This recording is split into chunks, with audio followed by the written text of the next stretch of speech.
Mapagpalang araw po muli sa inyong lahat. I-share ko lang po sa screen natin yung pag-aaralan po natin. Dahil December po ngayon, napapanahon ng ating Amen. Praise God. Amen.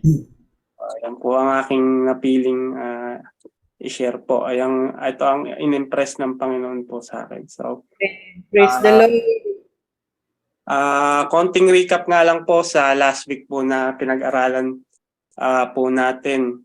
Yung i-share nga po ni Ate Jing nga po last week, yung how to stay awake and ready spiritually until our Lord Jesus comes back. So yun nga po, may 6 points nga po ron na ibinahagi si Ate Jing last week. So yung first point po is we must be born again in the spirit. So our old self needs to die and we will live a new life according to God's will. So yun po yung first point ni Ate Jane. Second point po is be in the Word. So we need to meditate the Word of God day and night. And third po is be in prayer. This is our communication nga po to our Heavenly Father. So we need to pray without ceasing. Meaning na anything we do, so sa pagbangon pa lang po natin sa umaga, so kapag po tayo ay kakain or kapag kailangan po natin ng mga decision making, so we will always acknowledge the presence of God in our lives. So yung po ang fourth point po is be in the company of fellow believers. So we need to have fellowship with one another. So dahil it will help us to grow in faith. So sabi nga po, no man is an island. So kailangan natin ang tulong ng bawat isa upang tayo ay maging handa spiritually. And yung fifth point nga po is go and make disciples. So this is the Great Commission nga po ng ating Panginoong Hesus. Ang pagdi-disciple nga po is malaking tulong nga po ito to stay ready. Dahil nakakapag-aral din po tayo at natututo rin tayo at the same time habang tayo po ay nagdi-disciple. And we are obeying our Lord's command. And yung last point nga po, yung last week is yung be patient in tribulation. So we need to be patient daw po when we are experiencing tribulation or trials in our lives while waiting nga po sa muling pagbabalik ng ating Panginoong Hesus. Dahil hindi nga po natin alam ang exact na araw at oras ng kanyang muling pagbabalik. So we need to be patient upang masumpungan niya nga po tayong nanatili at tapat sa ating pamumuhay. So yun po yung recap or summary ng pinag-aralan nga po natin last week on how to stay spiritually awake and ready nga po. So ang topic nga po natin, yun nga po, nasabi ko nga po kanina na napapanahon nga po ito. Ang topic nga po natin is the reason of Christmas. So kung makikita nga po natin itong mga pictures, so nung hindi pa po ako mananampalataya o isang believer, so ito po yung tingin ko noon sa Christmas. So si Santa Claus po, yung bida ng Pasko. So nung hindi pa po ako mananampalataya, so sigurado may mga inuman din po kapag Pasko at may mga parties. So ito po yung napipicture out ko na meaning ng Pasko is really to enjoy at magdiwang every Christmas without knowing the real reason kung bakit nga ba may Christmas o Pasko talaga. So ang nasa isip ko lang noon po is kaya nagse-celebrate ng Pasko is dahil birthday ni Jesus Christ. But there is a deep reason and meaning pala kaya tayo nagse-celebrate ng Christmas. So yun po yung pag-aaralan natin. So tamang-tama nga rin po yung share ni Ate Jing kanina dun sa group na yung Book of Luke. Every day, isang chapter. One chapter a day. Tamang-tama rin dito sa ating pag-aaralan. So, yun nga po, ito po ang ating title na This is the Season and This is the Reason. So, ang ating pong scriptural passage is matatagpuan po sa 1 Timothy chapter 1 verse 15. So, ang sabi po dyan, this is a trustworthy saying and everyone should accept it. Christ Jesus came into the world to save sinners and I am the worst of them. So, si Apostle Paul po ang nagbahagi po nito. Pero ito po ang pag-aaral natin yung naka-highlight po na Christ Jesus came into the world to save sinners. So, bago po tayo magpatuloy is manalangin po muna tayo. Our Father in heaven, we praise you, we glorify your name, O Father God. Lord, muli kami nga po ay mag-aaral, O Lord God, ng inyong mga salita, O Lord. Lord, hinihiling nga po namin ang inyong gabay at pagkalooban nyo nga po kami ng godly wisdom as we study your words nga po, pagbubulay-bulayan nga po namin ito, Lord. Lord, maraming salamat nga po muli sa opportunity na magamit nyo nga po ako bilang daluyan ng inyong mensahe nga po, Lord. And Lord, ikaw nga lang po ang aking may taas, ang aming mapapurihan, at tanging mga salita nyo nga lang po ang mamutawi sa aking bibig, O Father God. Lord, gabayan nyo nga po kami, give us alert minds and yung aming open our spiritual hearts and our spiritual ears sa pakikinig nga po ng inyong mga salita, Lord. And gabayan nga po kami ng banal na Espiritu, Father God. Kung nga po ang dalangin, in His mighty name, in the guidance of the Holy Spirit. Amen. Amen. Yun po. We celebrate Christmas nga po.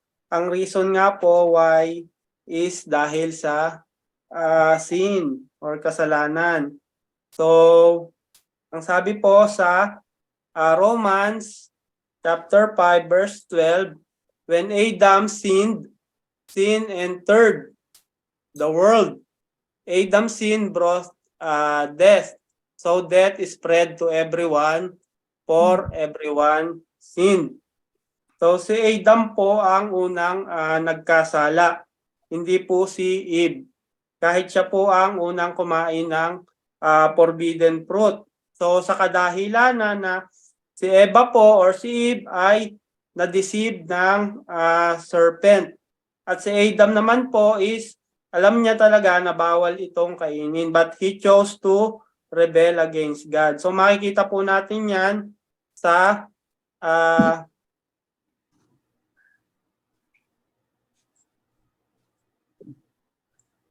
ano siya?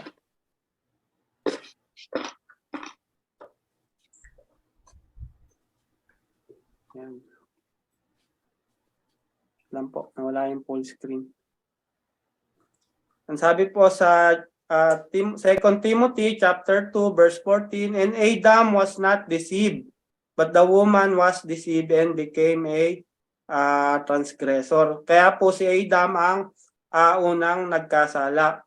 Para lang po malinaw kasi yung iba po sinasabi na si Eve daw po ang unang nagkasala dahil siya po ang unang kumagat sa forbidden fruit. So magpatuloy po tayo. We are celebrating Christmas sa kadahilanan ng sin. When sin entered the world nga po is nagresulta ito ng kamatayan ng tao. So kailangan po natin ng Savior or tagapagligtas. So lahat po tayo is mamamatay physically dahil lahat po tayo is nagkasala. So sabi nga po sa Revelation chapter 21 verse 8. Sabi po dyan, but cowards, unbelievers, the corrupt, murderers, the immoral, those who practice witchcraft, idol worshippers, and all liars. So their fate is in the fiery lake of burning sulfur. This is the second death. Pastor Joy, hindi po nalipat yung ano nyo. Alin po? Hindi po siya nalipat. Ay, Hindi. ano ko na, full screen. Balik ko na lang po siya kanina. Yan. Yan. So, yan po yung sa Revelation na their faith is in the fiery lake. So, ito yung kahihinatnan natin. So, dito pa lang po sa liars. So, pasok na po tayo sa pagiging makasalanan. So, lahat naman po tayo is nakapagsinungaling na. So, kapag sinabi mo na hindi ka nagsinungaling is nagsisinungaling ka na rin nun. So, lahat po tayo is nagkasala. So, ang faith natin or ang ating kahihinatnan is in the fiery lake of burning sulfur. So, this is the second death. So, malalaman po natin yan.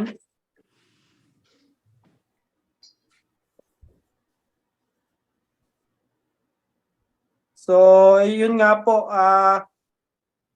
ang kahihinatnan nga po natin is sa fiery lake of burning sulfur. Yun nga pong mapaso lang tayo ng kumukulong mantika, di ba? Napakasakit na nga po nun. So, what more pa itong fiery lake of burning sulfur. So, kung ito po ang kahihinatnan dapat natin. Ngunit, sa grasya ng ating Diyos Ama, is hindi na nga po natin kailangan ma-experience itong fiery lake of burning sulfur. Dahil may sinugo na nga po ang ating Diyos Ama upang tayo ay matubos at maligtas sa tiyak na kapahamakan. So mababasa nga po natin yan sa Book of Genesis chapter 3 verse 15, yung prophecy nga po sa ating Panginoong Hesus. So sabi po diyan, and I will put enmity between thee and the woman, and between thy seed and her seed. It shall bruise thy head, and thou shalt bruise his heel. So, enmity nga po, which derives from Anglo-French word meaning enemy daw po. So, suggest as true hatred. So, ito nga po yung prophecy regarding our Lord Jesus Christ, kung paano nga po or defeating the enemy, and it is finished. So our Lord Jesus Christ already defeat the enemy by overcoming death. So para po tayo ay ma-redeem at maligtas sa tiyak na kapahamakan. So God needs a sacrificial lamb. So alam naman po natin noong unang panahon sa Old Testament nga po na they need to sacrifice a male unblemished or unclean or clean animals when they commit sins. So ito po yung mga supporting verses nga po about sa offering or sa sacrificing ng animals. So nung Old Testament po nung unang panahon. So sa Leviticus nga po chapter 1 verse 3, ang sabi po diyan, if his offering is a burnt sacrifice of the herd, let him offer a male without blemish.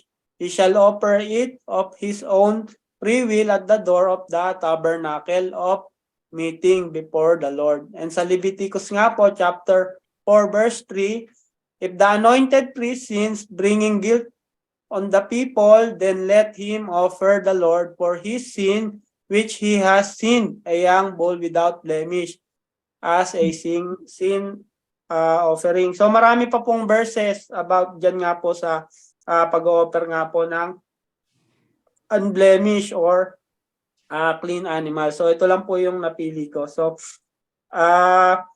yan nga po ang ating mga supporting verses. So marami pa nga po verses. So kung siguro i-apply pa din po natin ito sa panahon natin ngayon, is mauubos po talaga yung mga hayop kasi everyday tayo nagkakasala or na-fall short sa glory of God.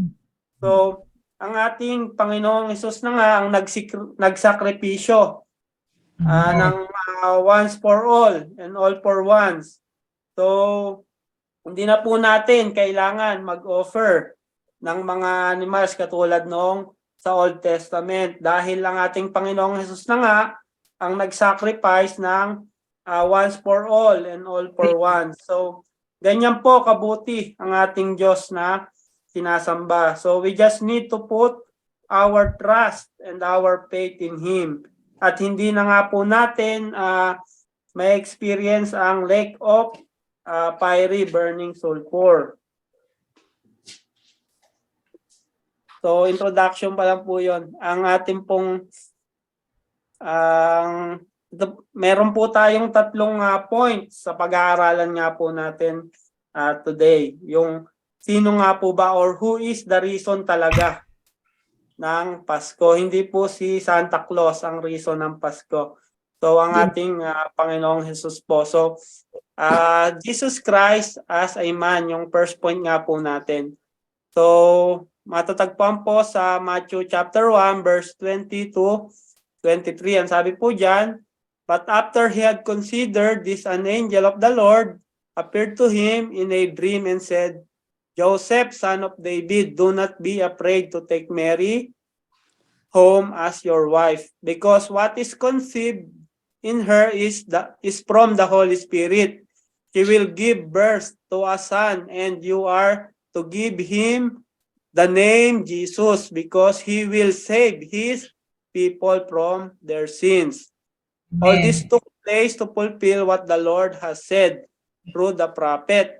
The virgin will conceive and give birth to a son. So si Prophet Isaiah nga po yung nagano dyan ng prophecy niyan. So the virgin will conceive and give birth to a son, and they will call him Emmanuel, which means God is with us. So ito po yung prophecy nga po ni Prophet Isaiah. Diyan nga po sa verse na yan. So makikita nga po natin sa Isaiah chapters 7 verses 14 to 16 po.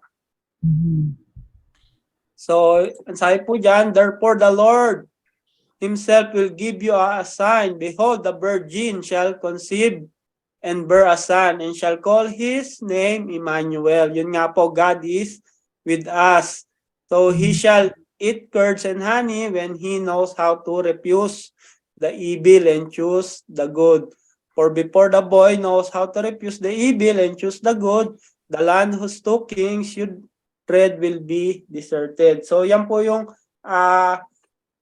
prophecy ni Prophet Isaiah regarding nga po sa ating Panginoong Hesus na isisilang nga po at at siya nga po ay magiging man. So yun nga po, our Lord Jesus Christ became flesh or became fully man because the Holy Spirit nga po conceived Mary and gave birth to him, and his mission as a man is to become the sacrificial lamb to save his people from their sins, or to save us people from our sins. And our Lord Jesus also takes the nature of a man upang maging halimbawa nga po siya sa ating kung paano tayo mabubuhay dito sa mundong ito. So namuhay po siya dito sa mundo na without sin. And He show us to live our lives here on earth by obeying God's will and command. So nagkatawang tao nga po ating Panginoong Hesus upang tayo nga po ay iligtas sa tiyak na kapahamakan. And as fully man nga po, na-experience niya nga ding masaktan emotionally and physically. So alam naman po natin ang kanyang pinagdaanan kung paano siya na-betray at pinahirapan sa krus ng Kalbaryo. So alam ng Panginoon ang ating nararamdaman dahil He Himself experienced betrayal, injustice, and persecution. But He overcame it all because He submit to the will of the Father. So ganun din po sa ating mga kapamilya na now we know and understand this na kailangan din po natin ito i-apply sa ating pamumuhay. So, yun nga po, it is a must that we need to submit our lives to the will of God nga po. Kagaya nga po ng pagsasakripisyo ng ating Panginoong Hesus na He gave His life nga po upang maging sacrifice para sa ating mga kasalanan. So ito po yung essence ng sineselebrate natin na Christmas. And ang second point nga po natin is Jesus Christ as Almighty God. So, ang sabi po dyan sa Book of Isaiah, chapter 9, verse 6, na for unto us a child is born, for unto us a son is given, and the government shall be upon his shoulder, and his name shall be called Wonderful, Counselor, Mighty God, Everlasting Father, Prince of Peace. So, yan rin po si Prophet Isaiah nga po, ang nag-prophesy nga po. So in this verse nga po, sa prophecy nga po ni Prophet Isaiah about a future child who would bear the government on his shoulder and be called by titles that could only rightfully be attributed to God. So ang pinrophesy nga po dito ni Prophet Isaiah na child and son, so it is our Lord Jesus Christ. So mababasa po natin yan dito na child and son nga po. So nga po ang ating Panginoong Hesus. So madami pa nga po siyang titles nga po rito na nabanggit ni Prophet Isaiah. At yung nga po naka-highlight nga po rito is yung Mighty God. So in this verse nga po is nagpapatunay na our Lord Jesus and God the Father is one in different persona nga po. Amen. So, He is fully God and fully man. Ito nga po yung deity o divine nature ng ating Panginoon. So, yan po yung kanyang divine nature. Yung isa po siyang fully God and fully man. So, truly God is with us. Nagdwell po siya dito sa mundo. So yun po yung sinasabi na God is with us dahil nagdwell nga po siya dito sa mundo as a man upang makasalamuhan niya nga po tayong mga tao na makasalanan at iligtas po tayo sa tiyak na kapahamakan at ang kanyang human nature nga po ang naging perfect sacrifice to fulfill the perfect standard of God. So ganyan po ka-amazing ang divine nature ng ating Panginoon na sinasamba nga po natin. So ganyan nga po siya ka-almighty. Amen. Kaya karapat dapat nga po siyang bigyan ng papuri at pagsamba dahil sa kanyang glory, sa kanyang grace and mercy sa atin.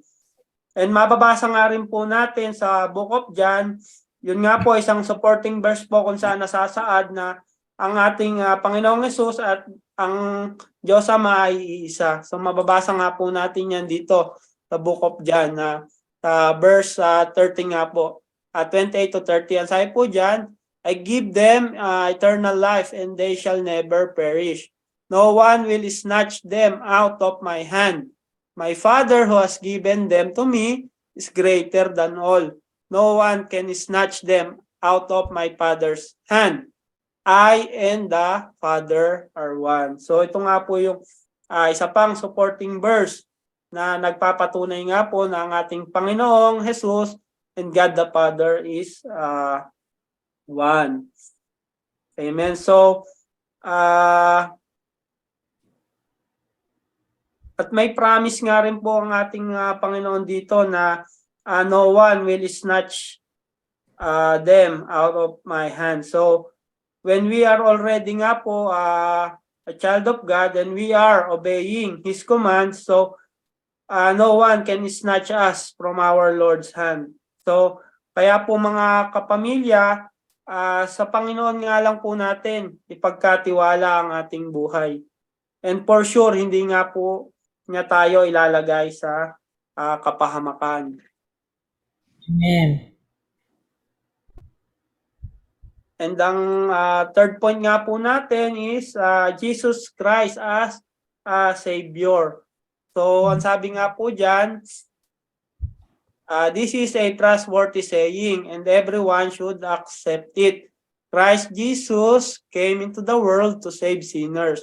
and I am the worst of them all. So si Apostle Paul nga po yung nagsalita dyan na and I am the worst of them all. So pero yung i-highlight po natin dito is yung Jesus Christ as Savior. So Jesus Christ came into the world to save sinners.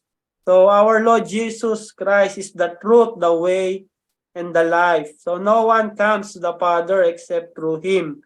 And so dahil siya po ang ating tagapagligtas, siya po ang Amen. nag-redeem sa atin upang tayo nga po ay ma-reconcile sa Diyos Ama. Siya ang naging sacrifice upang hindi na nga po natin ma-experience ang second death na eternal punishment o eternal po tayong mahihirapan or matotorment day and night sa lake of burning sulfur. So di ba po napakabuti ng ating Diyos na hindi na nga po natin kailangan ma-experience ito. So this the very reason nga po why we celebrate Christmas. Dahil sa ating Savior na niligtas niya nga po tayo sa ating mga kasalanan. So hindi po dahil sa tao na namimigay ng regalo sa Pasko nakasakay sa lumilipad na reindeer. So hindi po siya ang dapat nating i-highlight every Christmas. Dahil yun na-receive na nga po natin ang ating mga regalo. Na-receive na nga po natin ang ating free gift, which is our salvation, our eternal life in heaven. So, di na nga po natin kailangan ng regalo ni Santa dahil na-receive na nga po natin sa ating Panginoong Hesus ang ating salvation. Kaya dapat ang hina-highlight po every Christmas is ang ating Panginoong Hesus. So, ito na nga po ang ating sineselebrate. Kung paano tayo niligtas ng ating Panginoon. So, yun nga po na nabanggit ko nga po kanina na na-experience niya nga ng ating Panginoon ang betrayal, ang injustices and persecutions. But He chose to forgive us and give us salvation. Kahit hindi natin ito deserve. So hindi po tayo karapat-dapat talaga. But He chose to forgive us and give us salvation. So ganyan po ang pagmamahal ng ating Panginoong Jesus. Truly, it is yung agape love nga po or unconditional love.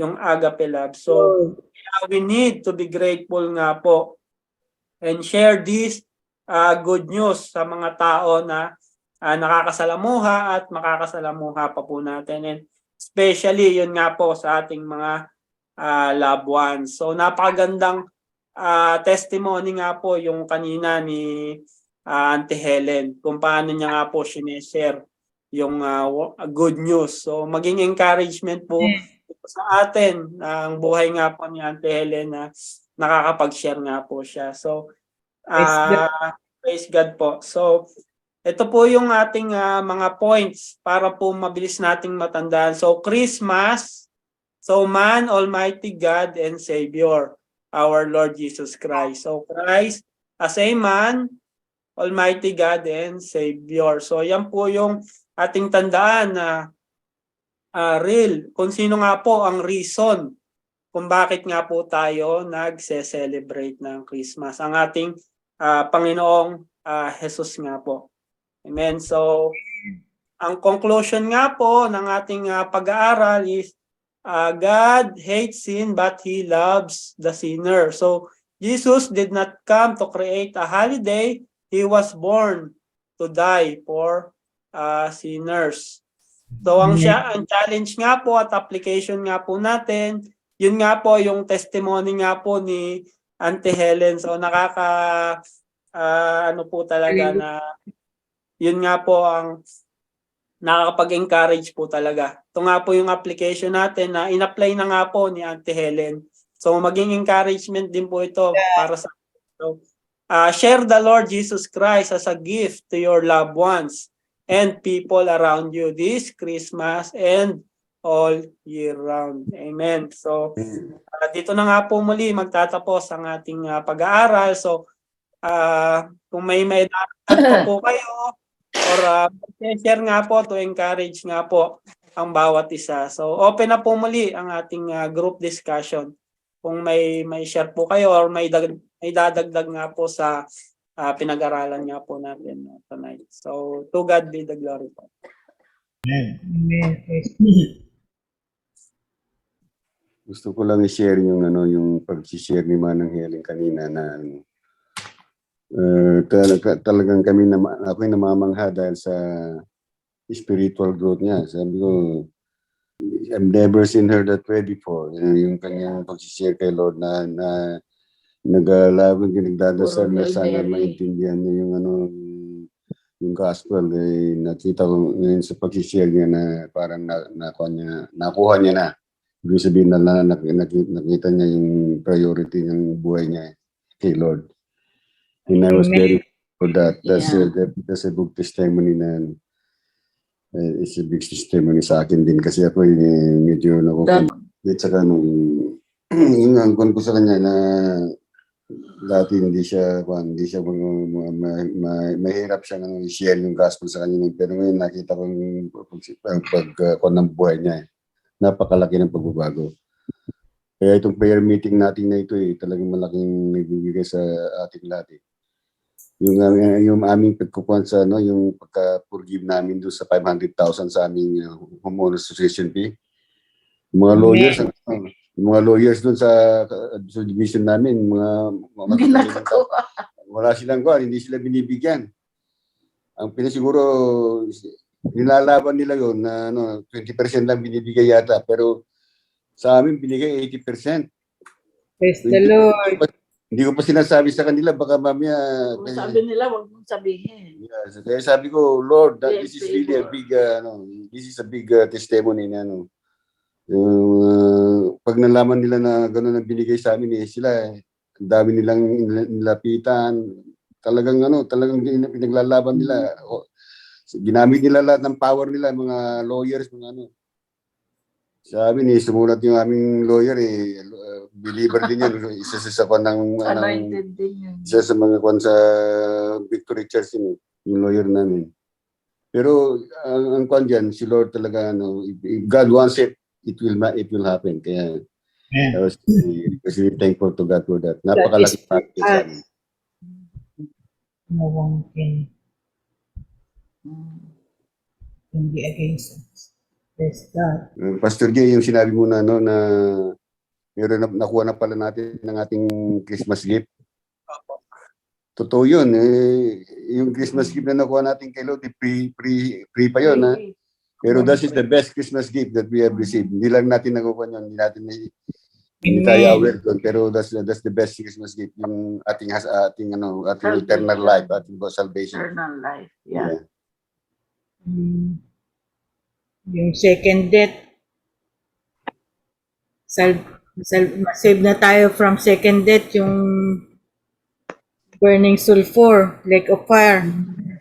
Kakatakot yun. Yung sinabi nga ni Pastor Jim, matalsikan ka lang, nagpiprito ka, matalsikan ka lang, mantika, kasakit na. What more kung yung burning lake of fire pa mapuntahan mo, nako, 24/7, eternity, talagang praise God na hindi na tayo dadaan sa ganun dahil sa ginawa ng Panginoong Hesus na sakripisyo, yung sarili niya ang naging sacrifice once and for all for one. Kaya salamat sa Diyos for that. Yung sinabi nga ni Uncle Os, greatest Christmas gift ever. Yeah. At saka sabi para nilo dun sa yung sa ka-experience ng near-death experience yung yung namatay tapos bumalik. Sabi sa kanya ng Lord, sabihin mo sa kanila na wala namang kamatayan. Sabi ko, paano yung kamatayan? Yeah. Totoo naman Spiritually. Mamatay ka lang pero hindi ka mamamatay kundi pupunta ka lang either impyerno or heaven, di ba? Pag namatay tayo. Kaya wala naman talagang kamatayan Eternal death na yung pupunta mo kung hindi ka saved. We have two destiny, temporary and eternal. Yung destiny natin dito sa earth is temporary. But our second destiny is eternal. If you are saved, you will be with Jesus, eternally. you will have everlasting life. Amen. Jesus. Si Uncle Nestor po, nakamute kayo, Uncle Nestor. Kaya pala hindi siya Baka Yan. marami na nakikwento, Uncle, ah. Hindi namin Pa naman, narinig. umpisa pa lang. Yung pagdating ni Jesus Christ, ano yan, di ba? Ang Bible natin is separated into two, Old Testament and New Testament. Po. Sa Old Testament, ay yan ay panahon ng ating mga patriarchs, gaya nila Abraham, Moses, sila King David, si Jacob, David, Solomon. Nung araw, ang Panginoon natin ay nakikipag-usap sa kanila. At maraming mga ang tawag dito, ano ba yun, yung parang contract si Jesus Christ na magmula kay Abraham, go to this place, and I will not leave you nor forsake you. Sabi niya, ganun din. Hanggang kay King Solomon. Dahil si King Solomon yata ang last king ng Israel eh. May covenant, lahat yan. Sa mga patriarch natin ang si Jesus Christ. At pagka nagkakasala sila noon, nung panahon ng Old Testament, nag-o-offer sila ng mga unblemished or clean kinds of animals. Tupa, baka, calf, kung ano, ang iba pa. sa sinofferings. Yun ang kanilang law eh. Kaya lang, nung dumating na si Jesus Christ, lahat ng mga law nung Old Testament, binago ni Jesus Christ. Na-fulfill niya na.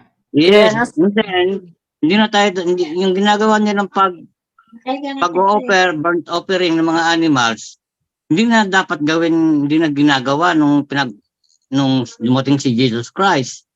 There's Jesus Christ mismo, he shed his own blood to clean Yeah, suffered. the world. Yeah. Kaya doon pa lang sa pagkamatay ni Jesus Christ, napatawad na tayong lahat eh. Amen. Sa ating mga kasalanan, kaya hindi na tayo dapat mag-offer ng kung ano-anong mga hayop. Eh, Kasi mauubos siya na ng yung hayop. offering. Ngayon, yung pagdating ni Jesus Christ nga, he shed his blood on the cross, napatawad na tayo. And then, meron pa siyang sinabi na yung ating salvation is through grace you are saved, sabi niya. Through your faith. Ayun, yun lang tatlong yung mga sinabi. Saka maraming binago, kaya we are now living on the New Testament. Yeah. Wala na, hindi na natin dapat ipamuhay pa yung Old Testament dahil ano na yun eh, dumating na si Jesus Christ, yung mga practice nila, mga laws nila, nung dumating si Jesus Christ, obsolete ng lahat. Mhm. Kaya pinagdiriwang natin tong Christmas eh. Dahil sa pagdating ni Jesus Christ. At tong Christmas, may narinig pa ako na pastor na naging tradisyon na lang. Kasi wala nung Christmas sa Bible eh. At hindi nila sure kung kailan pinanganak si Jesus Christ. Ang sabi ng mga pastor na napakinggan ko, Jesus Christ was not born during winter time. He was born before winter dahil yung mga pastol, yung mga shepherd, they are, inaano nila yung kanilang mga alaga sa parang at nanginginain ng mga damo. Eh kung winter nga naman, hindi makakakain yung mga tupat, mga baka dahil puro yelo. Eh samantalang nung pinanak si Jesus Christ, may mga shepherd daw nagpuntahan sa newly born Jesus, kay Jesus Christ. Kaya minsan may mga conflict kung anong araw o buwan pinanganak si Jesus Christ. Naging tradition na lang natin as Christian. Ano lang siya, Daddy, hindi naman sinabing December 25. Parang, lang, i-remember lang natin yung naipinanganak ang Panginoong Jesucristo. Ang pinakamagandang regalong mabibigay natin sa mahal natin sa buhay, mga kaibigan, talaga yung good news. Kasi Yes, ang good news. hindi sila mapupunta sa dagat-dagatang apoy pag tinanggap nilang Panginoong Hesus.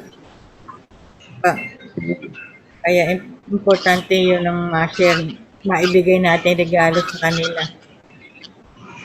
Kaya kung hindi pa tayo nakabili ng regalo, kaya yung card, pwede natin i-share doon yung ano,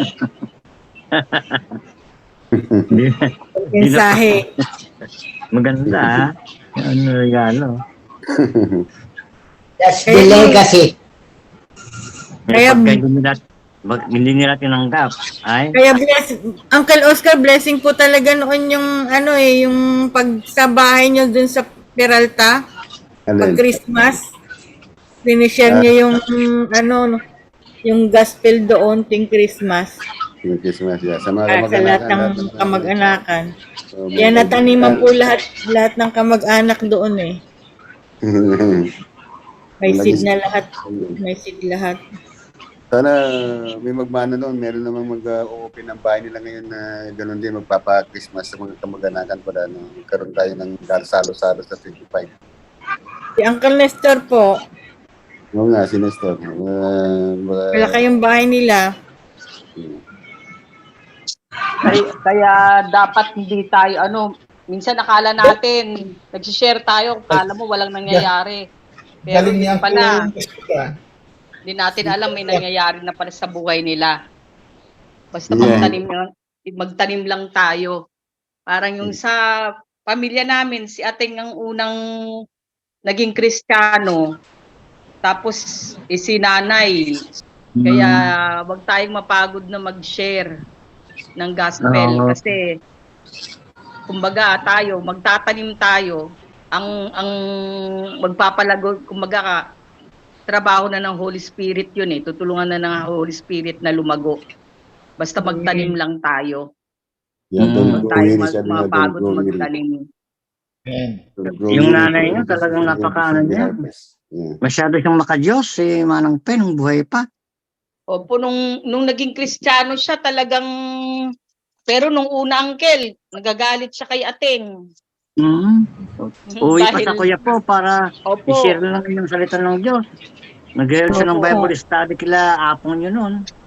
Opo. Nagtitipid po siya para may pamparegalo rin siya para maengganyo At saka, yung mga tao.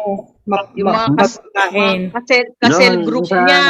Hindi nga po siya humihingi nabalitaan ng mga Oo, nalaman kapatid lang yan. ng mga ano niya. na nagpupunta siya, nag-volunteer, ang dami na nag-donate. May Marami mga nag-donate, tapos sumama pa sila. May time pa na sumama kasama siya sila. nun. Galing Manila. Opo, Kasi may mga sumama business- na po. business, yung iba ay business women doon sa mga Bible study niya. Nagbigay ng mga t-shirt, bag, Mga shoes, bag. sapatos. Tapos may Mga nagbigay yun. ng para sa pamasahe, pagkain. Sabi niya, sa yung sinabi mo na Nina, yung hindi mo alam kung yung sinabi sa engineer mo tumino sa tao. Di ba nung 1985, nung una kami umuwi ng Philippines, senior namin sa mga kamag-anakan nagpa-prayer meeting kami. Senior namin ang gospel. Hindi ko alam na yung pala tumino sa kanila. After several, mga 30 years yata, nung sabihin sa akin nung na pinsan mo ba siya? Sabi, bakit? Kasi na-meet namin siya, tagal namin siya na-meet, yung pinsan namin. Na-meet namin siya, sinasabi niya na kaya sila na convert sa gospel dahil nung senior niyo nung malilit nung mga several years ago sa nag-umuwi kayo ng US, first time na umuwi kayo, senior niyo. Philippines. Sabi ko, ganun ba? Sabi ko, kaya yung sinasabi mo na titino yun, hindi mo lang alam na yung nag-grow pala sa kanila yun, sa kanila. Amen. One I see. word change one's life. Yeah, just continue doing it. Kung wala kang nakikita manifestation now, you will know it in the future na magsasabi sa'yo na meron palang nangyari, hindi mo lang nakikita. Spiritually, may nangyayari sa Yeah. Amen. God's word is powerful, sabi nga. Nakamit ka, Mimi. Word of power. Dami kinikwento ni Mimi. Nakamit kami. Nakamute kami. Ay, nakamute pa ba ako? Makadami. Hindi na. Ay, Kaya ka, Ang Lester. dami mong kunento ah. Ay, Marami ka nang nakwento yata. Para kay Hindi, dito pa lang. Hindi kasi naglilipat ako ng cellphone at tinulutuan ko ng pagkain si Kyla. Kasi may sakit nga.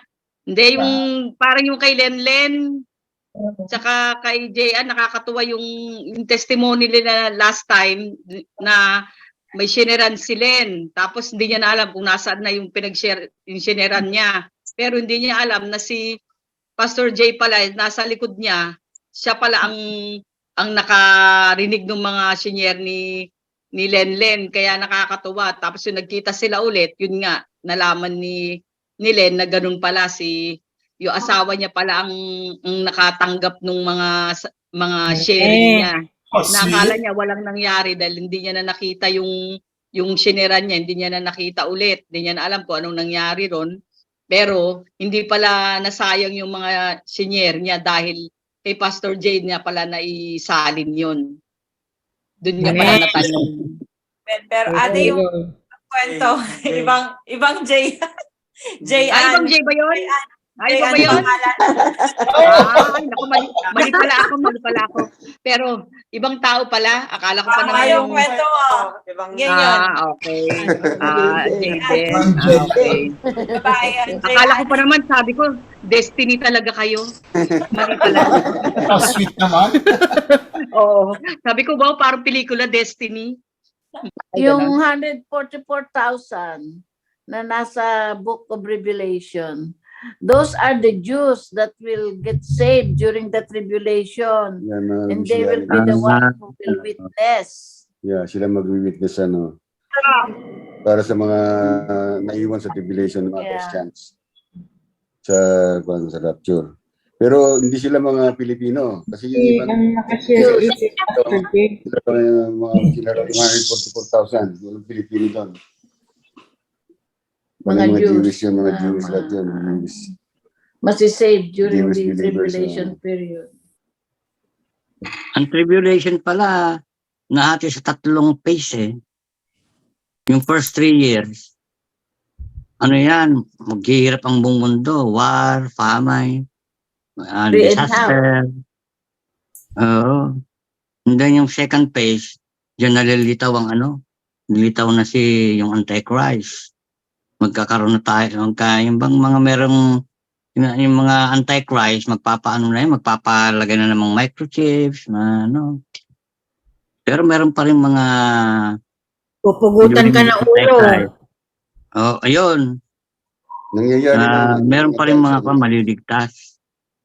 Nag-uumpisa na yun Meron sa pa rin Sweden. tatama sa Sa Greece, Antichrist. meron na silang mga chips, Sa microchips. Sweden. Yeah, may mga microchips. Totoo pala yan. Meron na. Sa Mexico, meron na. Dito na sa Amerika, meron. Dito sa Amerika, meron na rin eh. Meron na. Yung mga malaking kumpanya. Europe. Nagpapalagay na pala sila ng microchips. Bumibili na. Nire-require ng company nila. Salary nila. Sa risk yata. Para sa kanilang Pero kumpanya yung yan, ewan mo, identification siguro. You are No, but that's where it's starting. Yeah, I That's where know. it's starting. That will start, but the Antichrist, you will have the option to be marked or not. Pag hindi, papatayin ka, pupugutan ka ng ulo. Kasi Pero wala mag-save ka naman. choice pagka hindi ka nagpamarka. Dahil pagka hindi ka nagpamarka, wala kang makakabili mga grocery, hindi ka makapag-grocery. Pero pagka nagpamarka ka naman, Eternal damnation. eternal damnation ka naman. Kaya, pero you have no Eternal choice. death, yes. Either you live Kaya or yung you mga die. iba, gusto nila mapugutan. Yung mga Kasi hindi kung hindi ka sasama. magpapamarka ka, makakabili ka na mapagkain, hindi ka na mamamatay. Pero mamatay ka rin kung hindi ka magpapamarka dahil pag nagpamarka ka pala, pupunta ka rin sa Luz Infierno. Kaya you have no other choice eh. Kaya pag umabot ka ng tribulation, you sacrifice na sa iyo talagang mamatay ka rin. Wala ka nang lusot doon. Kaya you better be in the tribulation. Mahirap ka pagka na umabot ka ng tribulation. It's very hard.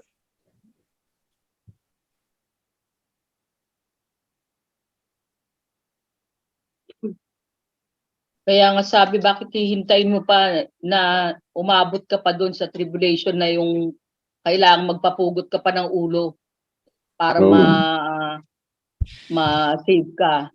Kaya dapat ngayon pa lang, Masip ka Now na. Oo nga. is the oo, salvation. Yan pala, huwag na tayo dumaan sa tribulation.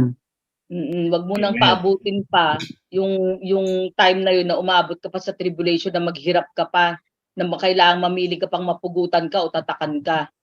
Kaya dapat ngayon pa lang, tanggapin mo na Jesus as your Lord and Savior. Tanggap mo na si Lord. No, no. Napaka-kwan lang naman, napakaluwag naman yung chance natin na ma-save eh.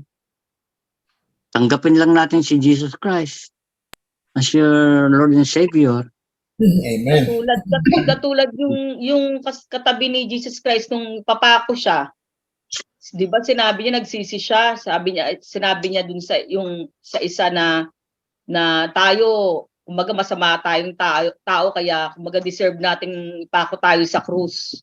Pero itong taong to, si Jesus, tinutukoy niya, wala siyang kasalanan, kaya hindi niya deserve na mamatay dito at ipako sa krus. Tapos sinabi ng isa na tinanggap niya si Lord, at sinabi niyang tinanggap niya as Lord and Savior nung time na yon. Kaya sabi ni Lord na, sige, you will be in paradise, sabi niya. Tinanggap din, pinatawad agad siya ng Panginoon. Ganun kabuti yung Diyos na pagka tinanggap mo talaga siya as your Lord and Savior, nagsisi ka sa kasalanan mo, talagang patatawarin ka. Yes. Yeah, Nasa kwan yan eh. Kasi yung Nasa iba, 7 last word yan eh. Nestor, na kasi Holy yung Week. iba sabi, they accepted Jesus Christ as their Lord and Savior, but actually there's no true repentance. Kaya baliwala rin yun. Dapat there should be true repentance, kagaya nung Yes. yung example ni Mimi. Talagang nagsisi yung si Barabas ba yun? Si Barabas yun eh. Hindi ah. No. Walang nasa pangalan cross, walang pangalan yung nasa dalawang cross, test. sino ba yung nasa Ang cross? Barabas eh, Sabi, yung Lord, pinalit kay Jesus remember Christ. me, sabi niya. Talagang there's true repentance. Kaya sabi ni Jesus Christ, you will be with me in paradise. That's the shortest salvation prayer. Yung sinabi nung nasa cross na yun. Sa atin din applicable din yun. Sa mga taong hindi pa nakakilala kay Diyos, kahit na last hour, pagka tinanggap na ng Panginoon, save pa rin sila. Dahil halimbawa lang yun yung thief na yun na-save siya sa huling sandali. Paano kung namatay ka bigla? Wala nang time na Yun lang. mag-ano ka pa. Kaya nga sabi, now is the day of salvation. Hintayin mo pa yun. Hindi nga, sabi nga dun sa narinig ko save na tayong lahat dahil sa ginawa ni Jesus Christ sa cross. No, if you did not accept Jesus Christ as your Lord and Savior, you are not saved. Kaya nga, i-accept natin dahil nga Jesus Christ, dahil ang ginawa niya, natubos na tayong lahat sa kasalanan. Kaya nga yung Christmas, pinagdiriwang natin Dalawang Christmas natin, di ba? December 25 saka yung Resurrection. Easter. Yung Easter Sunday. Kasi nung bata ako, ang tawag na sa Easter Sunday, sa kapilya, Pagkabuhay. Paskwa. Hindi, Paskwa rin. Domingo Paskwa. Hindi sa Ilocano. Narinig ko nung kay tate, kila nanay, Domingo Paskwa. Yung Easter Sunday. Kaya Pasko pa rin. Yung December 25 kasi na Christmas, parang ginamit na yan ng ng mga businessman. Kaya, di ba? Commercialized. Parang ginamit na yan naging tradition para sa mga businessman, mga tinda-tinda, mga regalo, Christmas tree. $1 trillion business yan. $1 trillion business. More on business na yan ang Christmas na yan Trillion-dollar business yan. Yung mga, kaya tingnan nyo ang Hindi na every lalalaman Christmas kung anong season, reason, totoong lahat rason. ng businesses, nagja-jack up ang mga kwan. Ang mga profit ng mga yan dahil lahat ng tao nagpe-prepare para sa Christmas eh. Yun nga po. Kahit na anong hirap Ngayon, ng buhay ng tao, ano yan, magsha-shopping yan. Pag mamimili Saka, sila ng mga damit, mga ang gamit ng feeling mga anak nila. ng mga tao, pagka wala kang handa pag Pasko, parang kawawa ka. Ganun, kaya papautang, uutang ng para maraming handa. Tapos pagkatapos ng bagong taon, nga, wala na. Dahil kailangan bayad ng utang. Pag yung niregaluhan inaanak. Oo, pag hindi mo niregaluhan. Minsan nga, niregaluhan mo na, nagsasabi pa ng aangal pa. Kuripot. Ba't lang. Parang ganun ang tradition eh. Oo. Yung Regalo Christmas mo. carol, Yung nagre-regalo dati si daddy ng sabon, nagre-reklamo yung niregaluhan niya. Ano ba naman yan, sabon? Pero naalala, pero kaming I magkakapatid, kaming magkakapatid, never kaming pumunta sa ninong. Kasi ang katwiran ni nanay, kung merong regalo para sa inyo, ibibigay yan. Di ba, Ateng? Hindi tayo pinapupunta ni nanay, hindi tayo pinapupunta ni nanay sa mga ninong-ninang. Di nga natin kilala yung ninong-ninang natin eh. Saka ayaw po nila yung humihingi kami na Oo, ayaw niya nang maghihingi humihingi. kami. Yeah. Sisermonan kami pag Ayaw hihingi niya kami. ng ganun. Every day is Christmas para sa atin. You know. Amen. Every day is Christmas. Yeah. yes. Eh, sabi ko nga, ang meaning ng Christmas, Christ with the masses, with the people. Sabi naman ni Juliet, Yung mass. Kaya mass. Valentine. Ang mass, yung sabi ng mass, Ang ay mga Lester, tao. May sinasabi yata si Angelito. Sinasabi Ay, siya, Angelito? sabi ni Juliet naman, everyday is Valentine's. Wow! wow! Amen. Amen. Angelito, parang maraming langgam dyan sa tabi nyo, ah. Masyado yatang matamis. Yan din, yung Valentine's na yan. Practice na naman yun ng paganism na naman yan. Gawa na naman yan ng mga Roman Catholic. Business din yan. Commercialize. Sa Valentine's, trillion business din yan. Wala naman sa Bible yung si St. Valentine na yan, di ba? Yung mga okasyon din, more on business yan. Gawa-gawa lang ng Katoliko, yung yung mga yan, mga pagan belief, pagan practice, yung mga yan. Hindi naman talaga si St. Valentine eh. Wala na tao. Yan. Oo nga, para mag-business.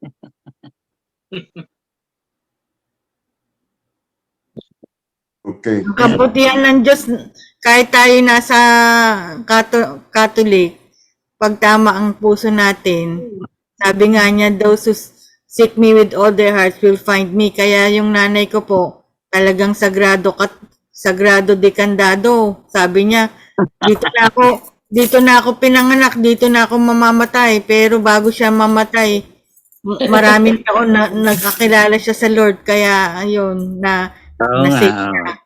Nga ako sa nanay niyo, talagang saradong Christian siya. Kasi nakikita naman ng puso nakikita ni Lord yung puso ng tao, kaya kahit na anong relihiyon tayo, kaya niyang iligtas tayo na kung saan man tayo. Kung ang puso natin tunay Hindi naman sa ina-attack ko ang Catholic Church. Eh, sabi naman ng mga pastor, religion cannot save you. Church cannot save you. Yeah, totoo yan. Amen. Jesus Christ can save you. Your personal relationship.